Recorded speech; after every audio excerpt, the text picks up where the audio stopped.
Tell us, when shall these things be? And what shall be the sign of thy coming, and of the end of the world? Take heed that no man deceive you, and ye shall hear of wars and rumors of wars. For nation shall rise against nation, and kingdom against kingdom. And there shall be famines and pestilences. All these are the beginning of sorrows. But he that shall endure unto the end, the same shall be saved.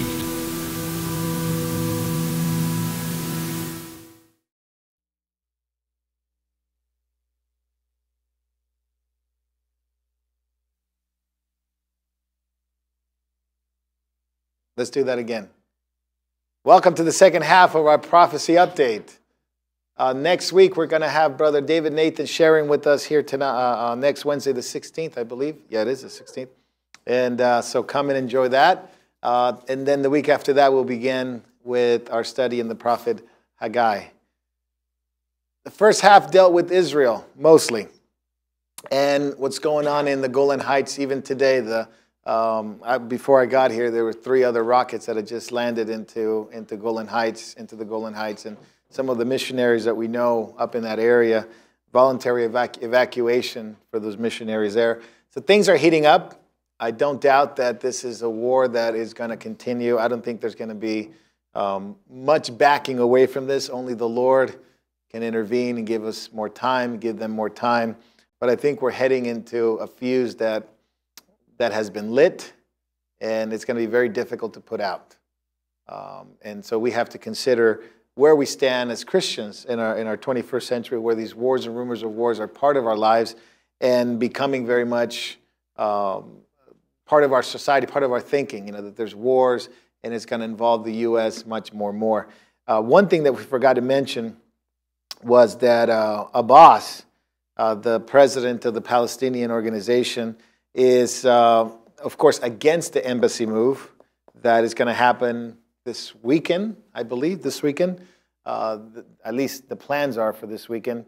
And he's pulling up all the stops, trying to keep the nations or push the nations to force Trump to recant on his decision to move the embassy. Another country, another nation came out this week, Paraguay, and Paraguay said we're moving the embassy to Jerusalem already. So this will be the 3rd nation already. Guatemala, Paraguay, and now the U.S. will do it this coming up week. And the plans for the embassy are here. Quite extravagant. Coming up this weekend, the embassy, the building has been unveiled. The plans for the building has been unveiled. They're already putting up the signs down the street. I don't know if you've seen those signs down the street in Jerusalem. Embassy this way, the U.S. Embassy this way. So the current move, it's mostly symbolic at this point, but once the building is set up and everything is ready to go, the U.S. will be entrenched in Jerusalem with their embassy. And that's a great sign to the Muslim world that the U.S. has taken the side of Israel. Of course, when Obama was president, it was always on the side of Islam, on the side of the Palestinians. And Trump said it from the beginning that he was going to move the embassy and declare Jerusalem to be their capital. May 14th, 1948, Israel was reborn. May 14th, 2018, it's next Monday. The Muslims are preparing for what they call Nakba Day, which is the day of protest. It's the catastrophe that they believe happened in 1948. And ever since then, every year they protest, they riot, they burn buildings. Yet another sign of peaceful protest in Israel. Gaza, of course, still on fire. They're still protesting up to the border of Gaza in Israel. And it continues to be so. This week it's going to be very interesting. The first shot was made by Trump Tuesday, earlier than I thought. He had until May 12th to do something about the deal, the Iran deal, so it only took him until May 8th to decide to relieve the deal. Now you have the May 14th, which is the celebration of Israel's independence, or the birth of the nation. You have the Muslim protests coming up, Nakba Day, all over the world. And you also have this interesting peace plan that the king of Saudi Arabia, King Mohammed bin Salman, is pressuring Palestinians to take, due to the fact that they've had multiple opportunities to make peace, but they never have. So Saudi Arabia is really pushing the Palestinians, Mr. Abbas, to really sign this deal, and it's going to be unveiled, I believe, this weekend. That with the embassy move, it also comes with a peace agreement. That is very, very quite interesting. Now let's move to another issue that has been happening, and I've been talking about this for quite some time, and is the MS-13 gangs. But more than just talking about gangs is the demonic aspect of it. Now, if you've seen any kind of documentaries, and you can find documentaries on them, I recommend some of the one done on Netflix by 60 Minutes. I think it's still there. That was done very, it wasn't one-sided or the other. They were just documenting their attacks and their violence and things like that. So one of the things that's been happening, along with the pedophilia that has erupted in America. Obviously, you've seen a lot of these movie stars and a lot of directors, a lot of famous people have been caught with not only sexual abuse of women, but also children and things like that.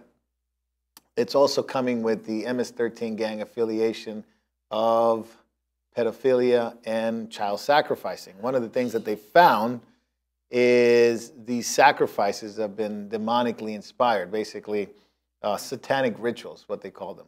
And obviously MS-13 is from El Salvador. I think they're called Mara Salvatrucha, which is like a term meaning some kind of watch out for them, or something along the lines of Salvadorian gang.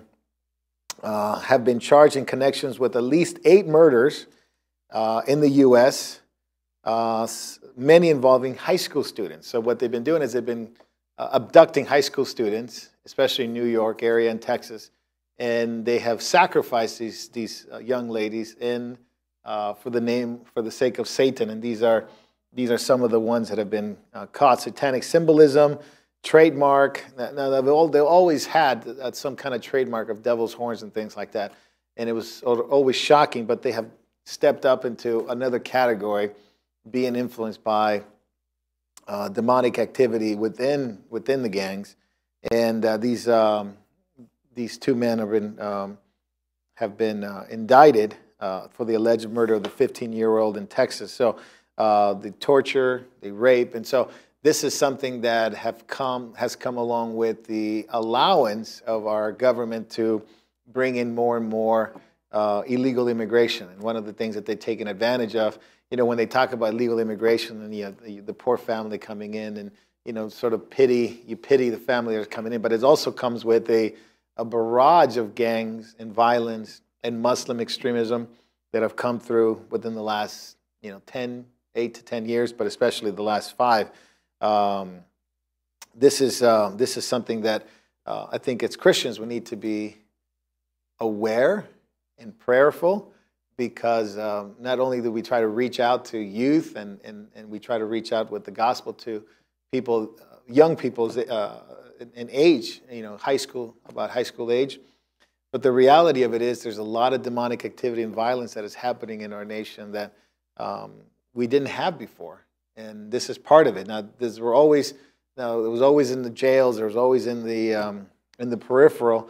Now it seems to be going mainstream, and there seems to be no stopping. In New York, Long Island flooded with MS-13 gangs and things like that. So much to pray about in terms of what's really influencing our nation.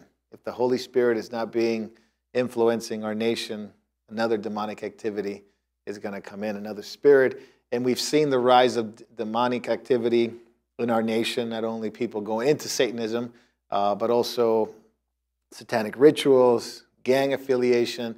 And it doesn't stop there. Obviously, these gangs have very close ties with Islam, because Islam has really gotten a hold of the streets and gotten a hold of people that are disenfranchised. They see some kind of kin relationship with people that have been disenfranchised.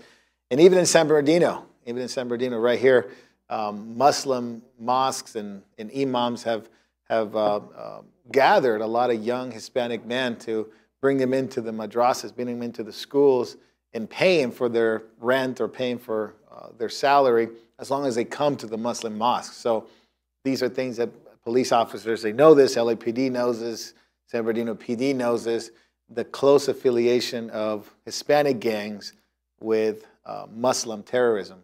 So this is something that it's obvious to anybody that's in law enforcement that connection has been happening for quite a long time. But many times we don't see, especially San Diego, gangs in San Diego affiliated with that, LA affiliated with Muslim mosques.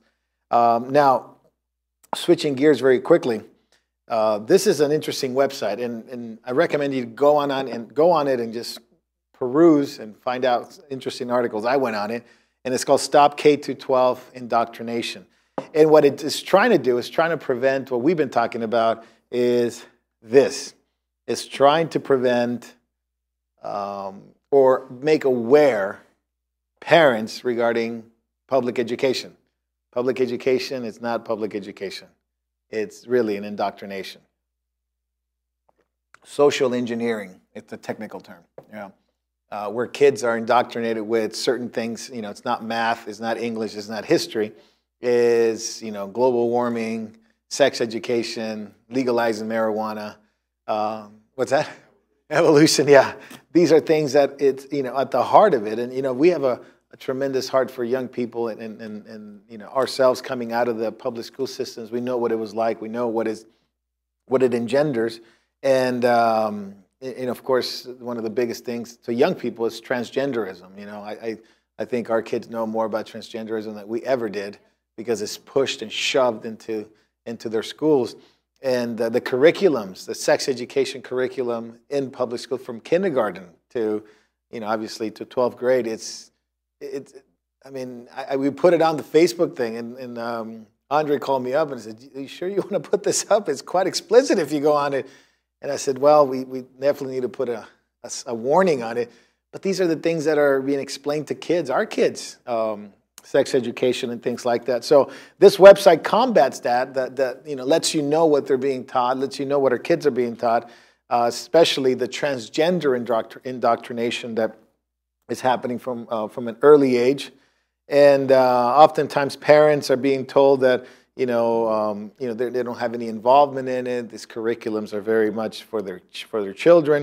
And then the kids come home and they talk about it at the dinner table, and parents don't know what to do with some of the topics that they talk about in school. So it's a good website to go to and find talking points regarding what kids are being taught. I haven't gone through the whole website, so I can't say that it's absolutely perfect in any way. But the articles that I've read are really good talking points for parents to talk to their kids about the indoctrination that's happening in schools. So it's basically from the left-wing perspective and trying to combat, what are you talking about transgenderism? What are you talking about gay rights? What are you talking about environmentalism? And all that stuff that they're being pushed into. Stop K-12 indoctrination gives us pretty good tools, I think, in terms of fighting a very, very much, especially in California, when you have drag queens having library time with kids, reading time with kids. That's their favorite choice of people that lead children's stories at libraries in San Francisco. So one of the things that's very interesting, I found this article in the New York Times. The New York Times came up with an article that said that they're very upset at Trump and Pence and the administration because they have quietly advanced an anti-science approach to sexuality. Okay, so what did Trump and Pence try to do? Well, their agenda, this is the New York Times, their agenda is Trump and Pence are supporting the prevention of teen pregnancy. And they're trying to encourage young kids to avoid sex before marriage because it avoids pregnancy and sexual transmitted disease. So the New York Times is upset at Trump and Pence because Trump and Pence are supporting, the avoidance of teenage pregnancy and STDs. And they say that delaying sexual activity for kids is anti-science. Anti-science, meaning that you tell your son, your daughter, to be celibate or abstinent, then you're going anti-science because this is natural for the kids to feel this way. Now, I agree with that. It's natural. Yeah, it's sinful naturally. We're all fallen creatures. But that's why the Lord puts restrictions on sexuality between a man and a woman in holy matrimony. In an editorial Sunday, the board condemns the promotion of abstinence. Condemns by the current Department of Health and Human Services, which is under Trump and Pence. The reproach is delivered without one word. So the whole thing, when you read it, they mention nothing about STDs. That you can get STDs if the evidence shows that if you engage in sexual activity at an early age, your chances of getting an STD goes through the roof. So they don't mention anything about that. They don't mention anything how teens can avoid STDs or an unplanned pregnancy or being affected by an STD, which all research shows the most effective tool against STDs is abstinence. The most effective tool, by far. I mean, but that's not, you are condemned if you use that. Oh, you are terrible, anti-science. But this is school. This is Planned Parenthood. This is, Planned Parenthood got caught selling, giving away pregnancy or, what do they call them? I just escaped me. Condoms, but, birth controls. Yeah, birth control things. Defective, literally defective condoms and birth control, defective, giving it away to kids so they can come to the office later and say, hey, it didn't work. Of course it didn't work. It was defective, but we have a solution for you. Yeah. And I was talking to a young lady here on Saturday or Sunday. She's a mom now, and she's been happily married many years. But she said, when I was younger, that's what they invited us in, and they said, we have a solution for you, and it was quite awful. But anyway, if you understand where the indoctrination is coming in for kids, K through 12, anti-science, condemned. You're condemned if you teach abstinence. How dare Trump and Pence try to tell our kids, to refrain from having, something so natural. Well, I did agree on one thing. It is sinfully natural to feel that way. But that's why, a person needs to be born again, needs to have the Spirit of God in them to change. But at the same time, these things are known. I mean, you know what has happened to the gay community with apps, the dating apps? It's destroyed the gay community, literally infecting them with terrible diseases. What is that, Grindr? The app Grindr? Don't try it. But it's an app called Grindr. You find, you feel lonely tonight, get on it, and it's as easy as an app. The effect of, some of the antibiotics don't even work because they've gotten so much STDs and so high frequency that it doesn't work. So in the gay community, people are literally dying without no one reporting it. By the way, heterosexuals just as well. I forget the app that is used, but anyway, it's a very famous app, dating app. Tinder. There you go. Thank you.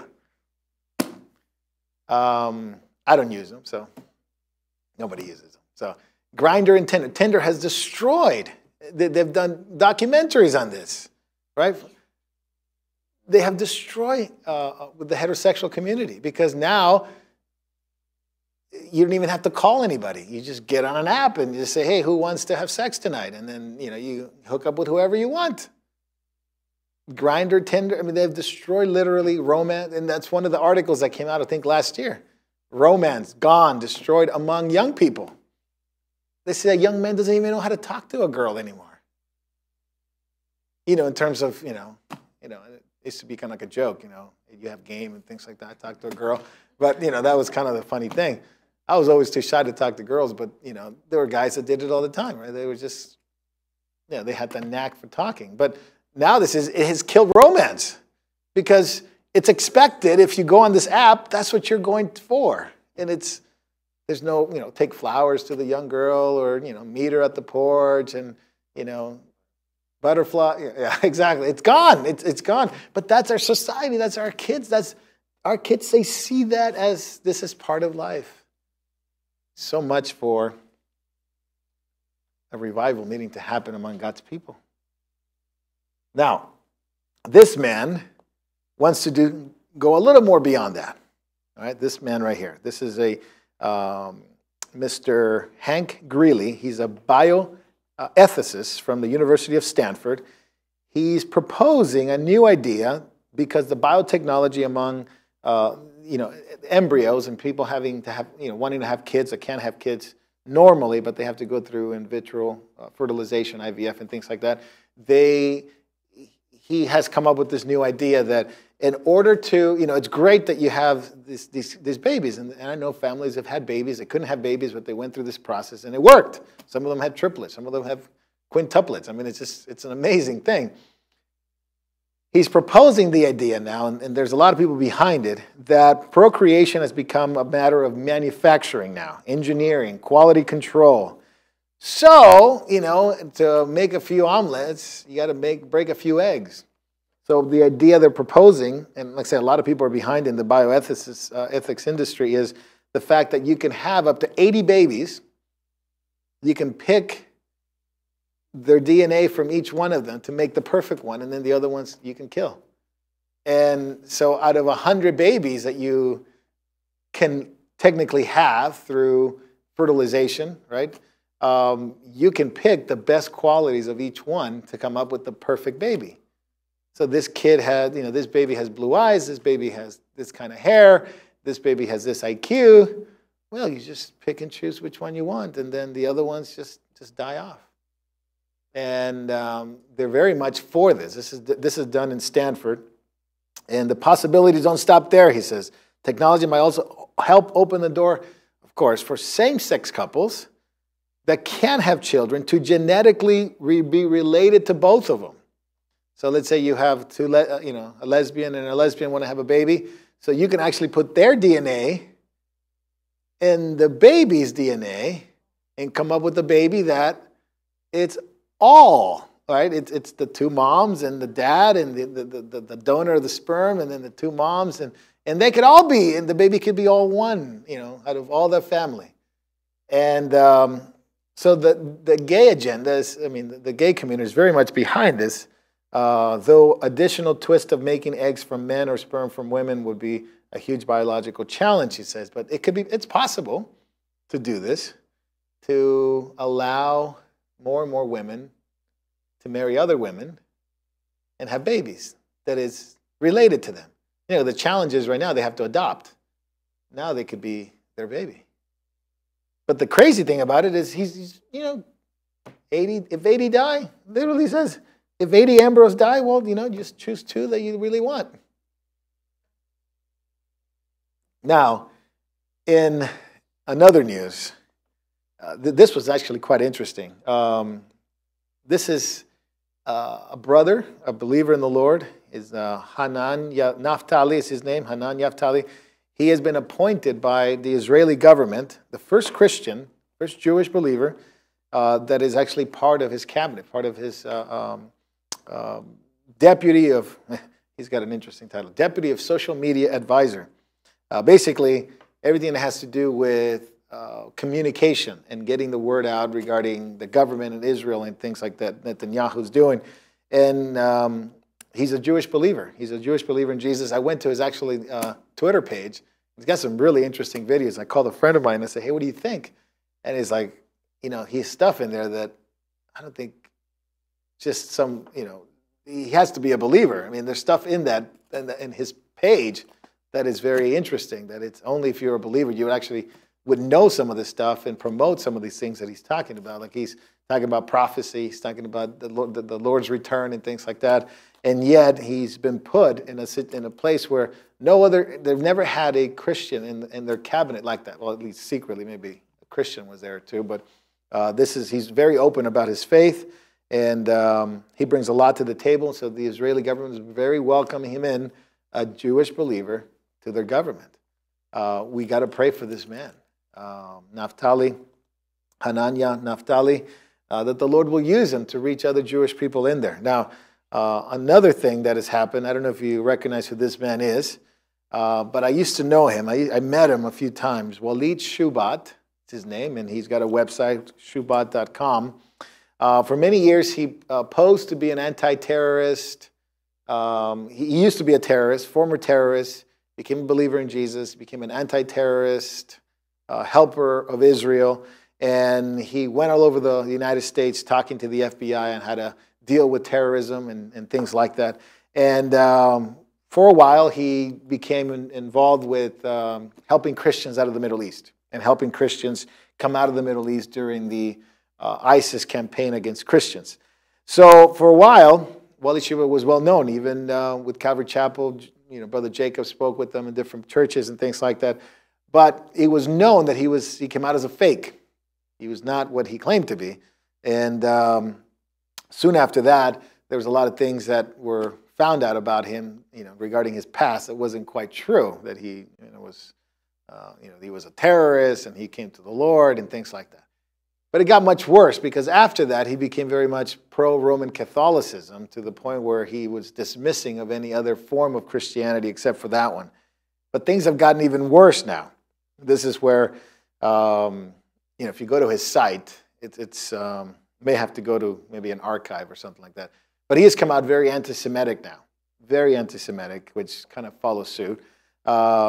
He's exposed that Judaism is satanic. He says, these Jews are satanic. The idea of Jewish people are not real Jews. That's another thing that he talks about. You heard it 100,000 times already.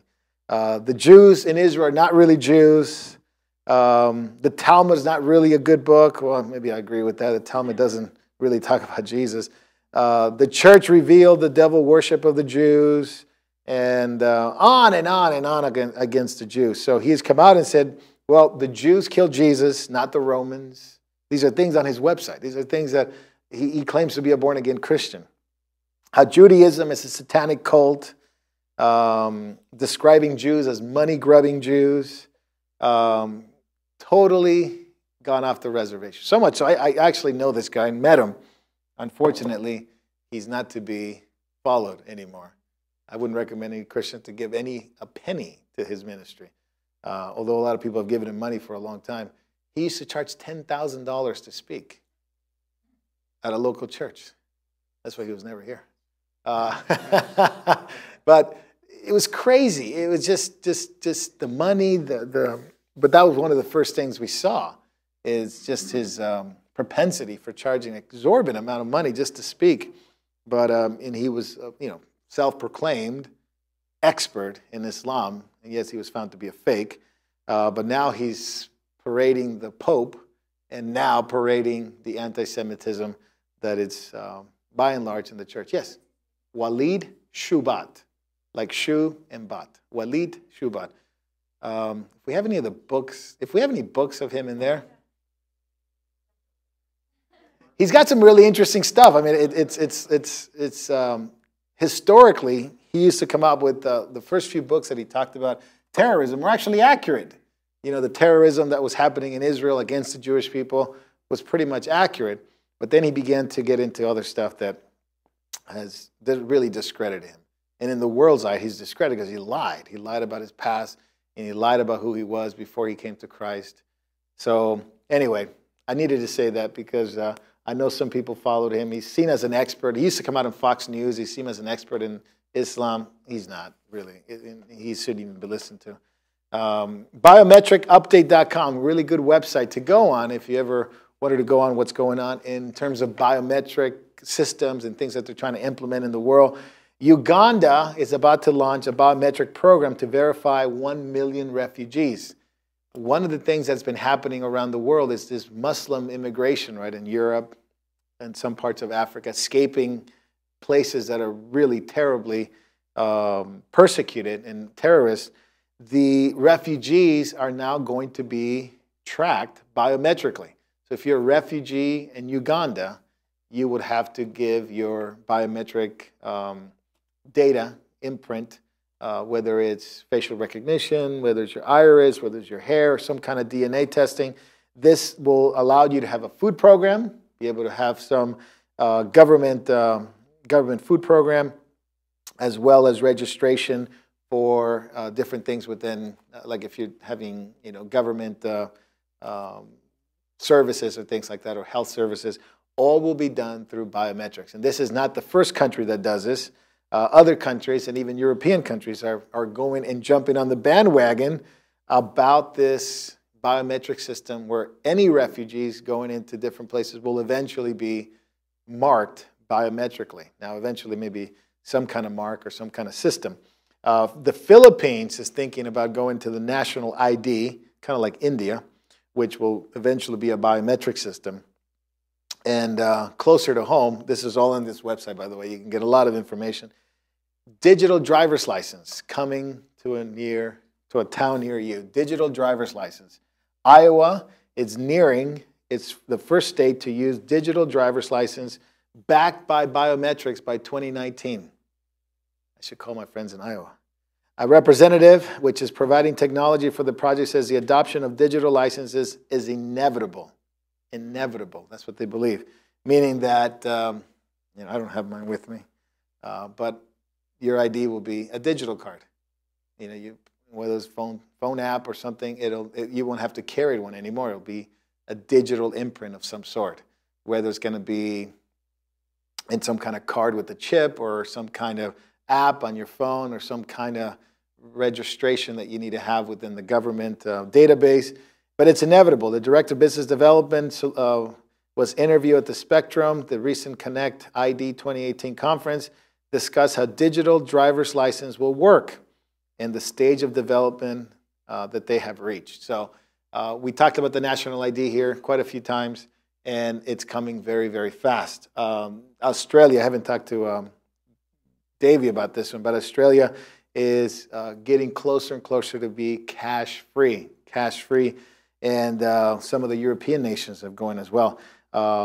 Paying a business more than $10,000 in cash will be against the law from July 1st, 2019. So if you're going to use cash in Australia, will be against the law in large amounts, starting in 2019. To be clear, this refers to transactions involving physical notes and coins, not electronic transfers. So if you're going to use cash after July 1st, 2019, in parts of Australia, it will be against the law. But they're moving very, very fast. This was a fascinating thing. It's technology, but the replacement of human interaction and the insertion of AI technology is very, very interesting. This is a very good video on the new Google Assistant. So you can get an assistant. Tony, you can get an assistant. Make all your appointments. Finally!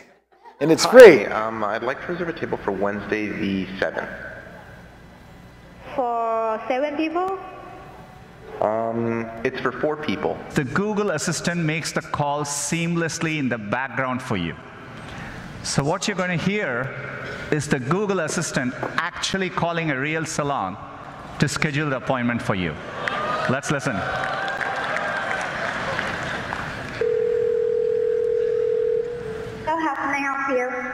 Hi, I'm calling to book a women's haircut for a client. I'm looking for something on May 3rd. Sure, give me 1 second. That's AI talking. Mm-hmm. Yeah. Sure, what time are you looking for around? At 12 p.m. They've added so many different frequencies and just normal. You can get a Google Assistant very quickly. Make your appointments, make your haircut appointment, make your hair appointment, doctor's appointment. This Google Duplex contacts restaurants, hair salons, different, if you, dentist. I got to go to the dentist tomorrow, by the way, so just remember that. But it'll be like that. And on behalf of you, to schedule appointments, make reservations, restaurants too, especially during the holiday hours and things like that, will be available to the public later this year. It's enabled by Google Duplex to carry out real-world tasks. So you don't have to, deal with those, mundane things that you have to do all the time and call. And it's only the beginning, because Google really wants to take us to the next level, where basically an AI lives in your home and basically, hey, do this, hey, do that, and they could do it. Now, what this also has sparked, and of course, if you ever think of like, okay, that would be kind of cool, that'd be kind of good, of course, there's also the other side of things. How many people do you, so they took a poll, so I'm going to ask you guys a question. They took a poll. How many people actually want to have sex with robots? Right? This is in America, right? All right. 4 out of 10. 4 out of 10. And they thought it was actually pretty high. They actually didn't think it would be like that. Artificial intelligence possibilities, says this article, is endless. The last year or two, sex robots have become a real taboo topic. Now, there's been movies already been done about this. So there have been movies made regarding this kind of ethical issue. If you have sex with the robot, is it adultery? Right? If you have sex with the robot, is it cheating? If you have sex with the robot, is it really fornication? If you have sex, these are things that people are wondering and connecting the dots and going like, well, if it's not that bad. And by the way, in Japan and some of the Asian countries, most men don't go out on dates and things like that, young men. They have been so destroyed by pornography and by, basically relationships with, mechanical things, that they really don't engage in any kind of activity with a woman. Now, I'm not promoting fornication or anything like that, but talk about marriage or even proposing, getting engaged and things like that. They literally are married to their pornography and to their videos and to their phone. And they would welcome this. Now, in Asia is even more. They would welcome this. And they already have started production. This is nothing new. This is articles already talking about things that have been happening already. The rise of artificial intelligence has featured the possibility where 2,000 Americans conducted I think it's called Eden Fantasy. I didn't write that. Eden Fantasy, which is a company that makes robots. 1 in 4 would try it just once, just to see what it would be like. 16% of correspondents suggested they have sex with the robot regularly to fill their needs. But how much is it? Well, it's about $1,600 to have a droid. And you have to spend $500 more if it's a woman, so like a female counterpart. So it's still more expensive to date a girl than a guy. But in all seriousness, it's coming. It's coming wide and fast. And some of the questions that they ask: is it masturbation if you engage with a robot? Is it adultery? All these ethical things have to be in place, and they're going to have to be laws against this. For this or against this, whatever you want to call it, because these are the things that are going to be up against in society. Your partner may want a robot. Your wife may want a robot. Your husband may want a robot. Are you going to let him have it or let her have it or whatever? If you have a boyfriend and he likes a robot, is he going to date the robot more than you? It's interesting. They took a poll in Japan. Japanese men say yes, they would actually date a robot girl more than a human, because anybody know why? What's that? No commitment. That was one of them. They talk less. Less arguments. Yeah. Seriously. So this is how people will engage in the next 5 to 10 years. This is what our kids, we see this, we're adults, and we see this is nuts, this is crazy. But our kids are going to grow with that environment around them. Now, another thing that's really fascinating, and I would sell that to my daughter because she works at a coffee shop. This is a company that has come out, and they want to. They have come out with a robot, a $25,000 robot that will put any barista out of business. Basically, it can make coffee at 120 cups per hour. 120 cups per hour. I wonder how much it would cost to send them to my home. But Starbucks is willing to buy them. Starbucks is willing to buy several of these robots, 120 cups per hour, and cost $25,000 to buy one of these robots. And Starbucks seriously considering replacing their barista for this. Now, we knew this was coming with the McDonald's thing. That's why the $15 an hour thing was always a joke, because companies were always going to just hire artificial intelligence to replace high-end minimum wage workers. So for us who like to go to sporting events and things like that, Ticketmaster has a new thing for us. For us, if you like to go. Ticketmaster wants to replace your ticket with your face. They're going to roll out an opportunity for you to go sporting events when you're no longer going to need a ticket. You just need to look into the camera, smile, and you're going to go in the game very happily, right? The ticket giant Ticketmaster has partnered with facial recognition software. By the way, we're not that smart, but we talked about this like a year ago, because stadiums were already talking about this. Like, hey, we want to prevent terrorism to happening in our arena. What is the best way to prevent terrorism? Is by tracking everybody that goes in. Well, how do we know who they are? Facial recognition. And so it was soon enough, Ticketmaster jumped in the bandwagon. Along with this company called Live Nation, they are partnering with facial recognition company Blink Identity to be the first company to come up with cutting-edge facial recognition technology, enabling you to have a digital ticket with your image on it that nobody else can use except for yourself. They register a user face for the moment they walk in, pass a sensor matching the user face against a massive database. In half a second, they know who you are. Fascinating stuff. Now, they already do that at the airport. Some airports have this facial recognition. It's not bound to your ticket yet, but they do know who you are.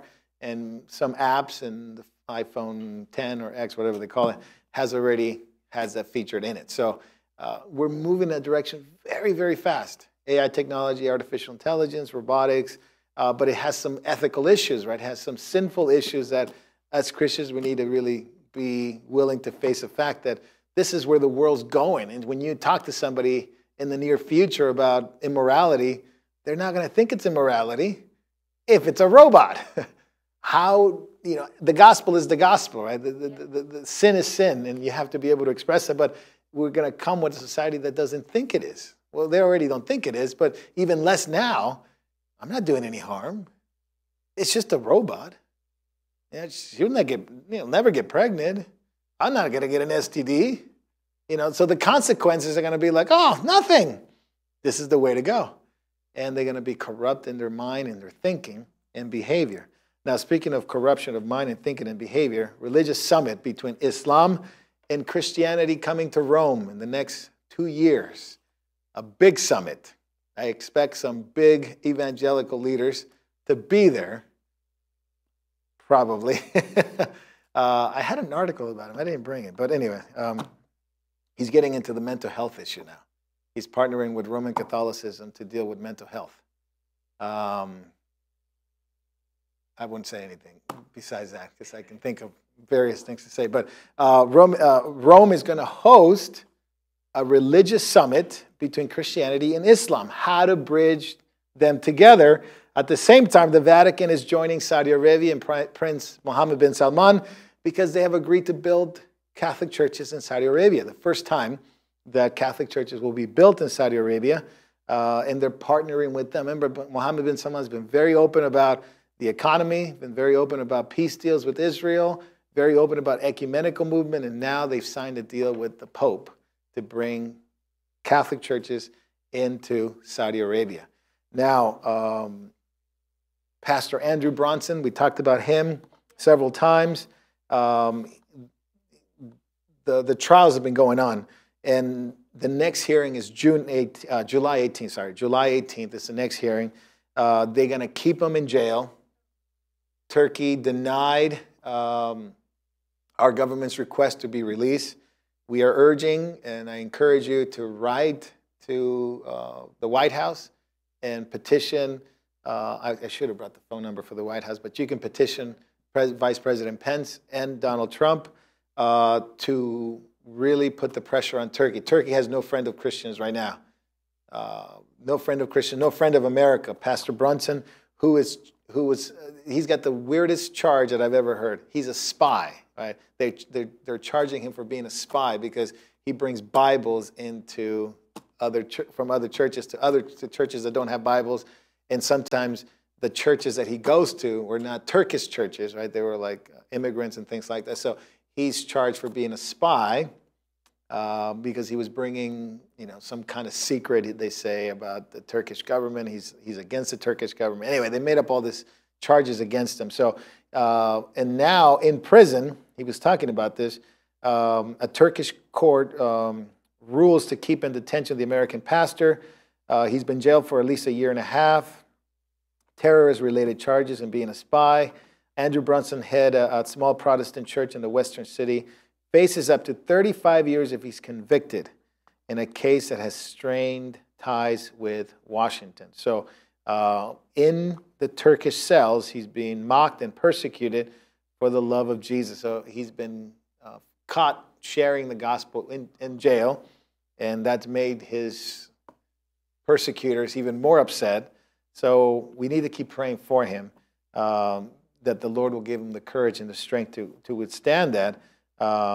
Some Christians have stayed in touch with them, and although he's fine physically, the intensity of the trials and things like that can get to anybody. So we need to keep praying for Pastor Andrew Brunson.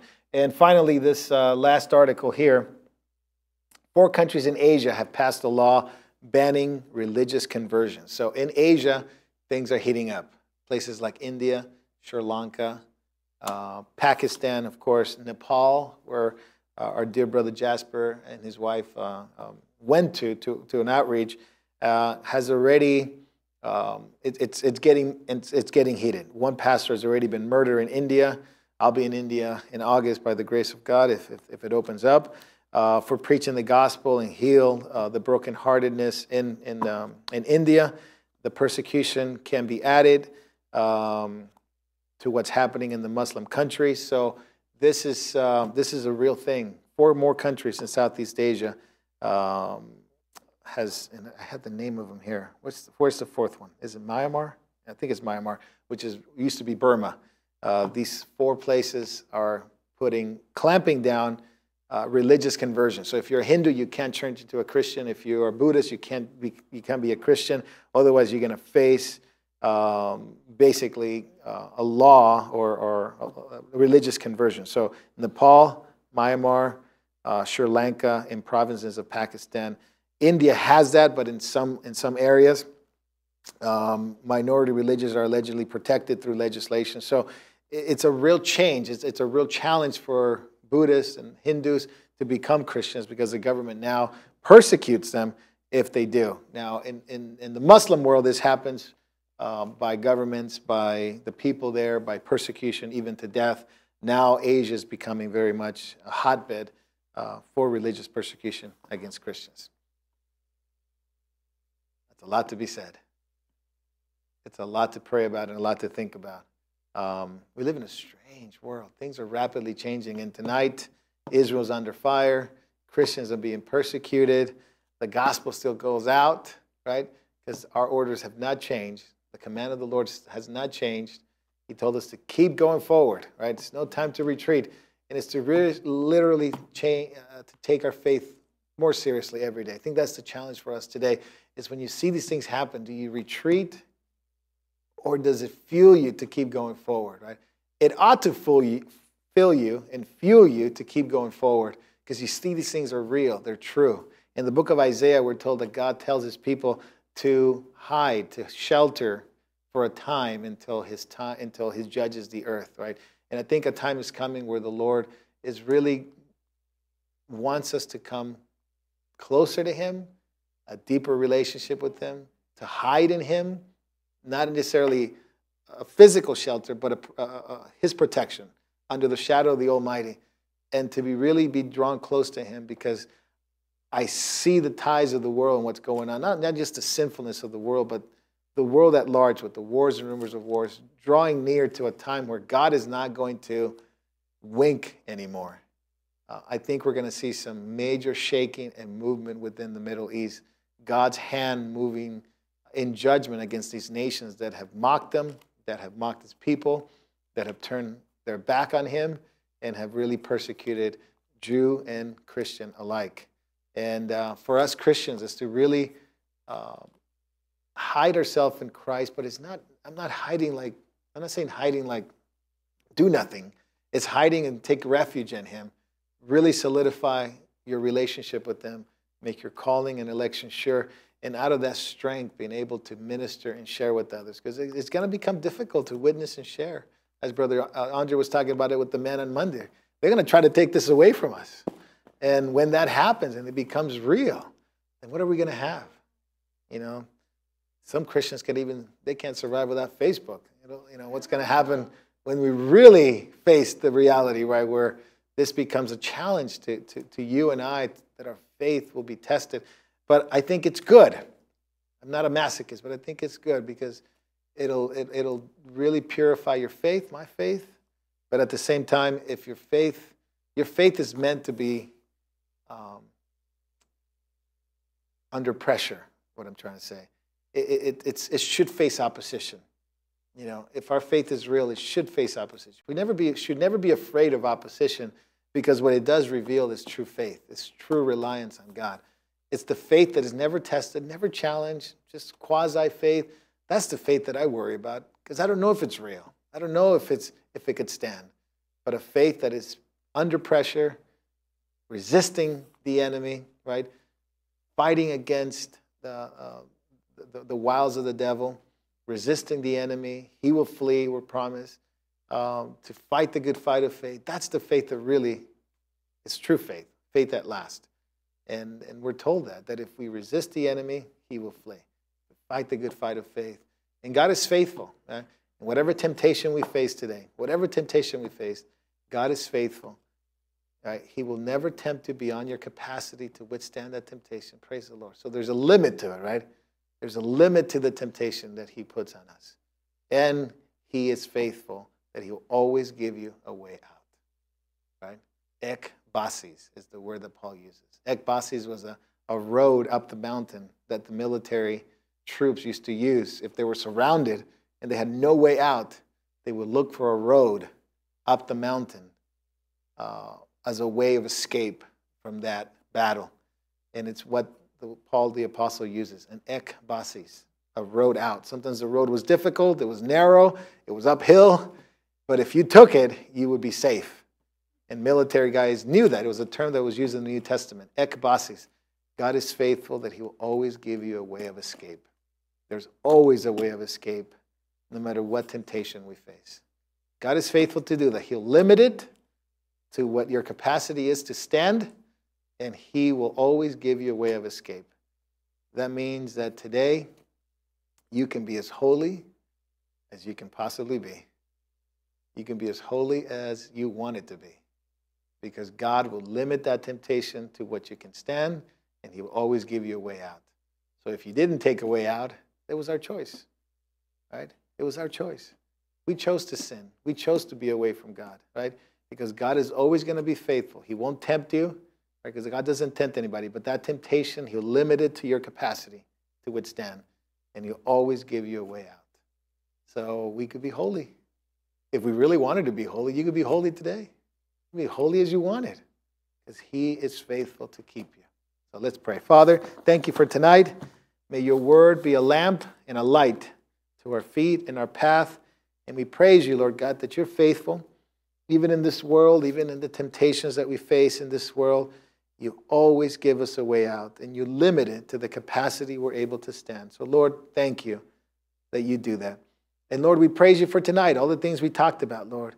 May it reverberate in our hearts and our minds to see what you've said come to pass, literally before our eyes. The nations of the world gathering, the sin of humanity growing worse and worse, deception in the church, but then the gospel going out, and these brave, awesome Christians throughout the world standing for their faith, being challenged, being come to the place where they literally have to choose between Christ and death.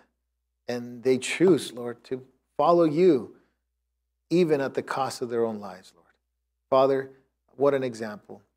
And what a blessing it is for the rest of the church and the world to see that there are people who take their faith seriously. And they really love you and they really follow you because they've been saved out of sin and out of the world and out of darkness into a marvelous light. So, Lord, give us that courage and give us that strength tonight, knowing that you're faithful. In Jesus' name, amen. Amen. God bless you guys. We'll take questions.